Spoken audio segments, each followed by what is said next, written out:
Anton og'rig'i. Marsiya Saidam. Miyamizdagi akula. Yaponlar toza, yangi tutilgan baliqni yaxshi ko'rishadi. Afsuski, Yaponiya sohillarida baliq ko'p uchramaydi. Baliqchilar yapon talabgorlarini baliq bilan ta'minlash uchun ulkan kemalar yasab, juda uzoqlarga baliq oviga chiqadilar.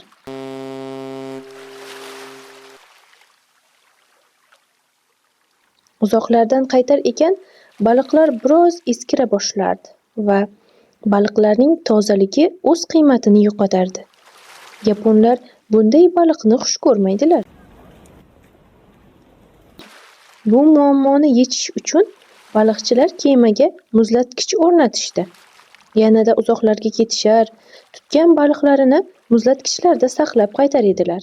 Ammo yaponlar muzlatilgan baliq va tozasining orasidagi farqni ham yaxshi bilardi. Muzlatilgan baliqqa pul to'lashni istamadilar. Baliqchilar bu safar kemaga akvarium o'rnatdilar. Baliqlar akvariumda biroz siqilishi mumkin, ammo yanada jonli yetib kelar edi. Yapon xalqi jonli bo'lsa-da, bu baliqlarning tanbal ekanligini va bularning lazzati ham g'alati ekanligini his qilishdi. Harakatsiz holda kunlarcha akvariumda qolgan baliq bilan jonli, tirik va harakatchan baliqning lazzati bir xil emas edi.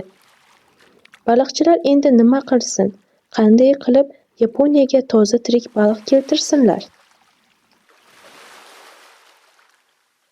Siz nima qilgan bo'lar edingiz?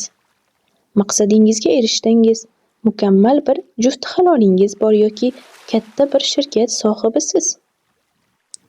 Hayajoningiz yo'qola boshlaydimi? Ko'p ishlashga hojat yo'q, jon rohatda. Yoki lotereyada katta miqdorda pul yutib oldingiz. Pulni socha boshladingiz, shundaymi? Yaponlarning tirik baliq muammosi kabi yechim juda oson. 1950-yillarda Ron Hubbardning kuzatuvlarida aytilgani kabi, insoniyat faqatgina hirs iddaosi ichida bo'lsagina normal harakatda qoladi. Ya'ni muammo sizni qanchalik qiynayotgan bo'lsa va siz uni tezda hal qilayotgan bo'lsangiz, bundan shunchalik xursandchilik tuyasiz hamda hayajon, quvvat va jonlilik his qilasiz. Yaponlar ham avvalgidek baliqlarni akvariumga solishdi. Ammo bu safar orasiga kichik bir akulani ham qo'shdilar. Akula bir necha baliqni yutdi. Ammo qolgan baliqlar nihoyatda jonli va harakatli edi.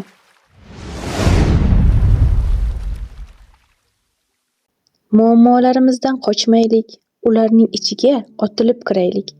Kurashib ularni yengishimiz kerak. Muammolar ko'p va xilma-xil bo'lishi mumkin. Umidsiz bo'lmaslik kerak.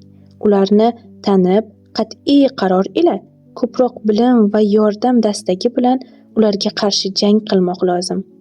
Miyangiz ichiga bir akulani ayamasdan oting va nimalarga erishishingizga guvoh bo'ling.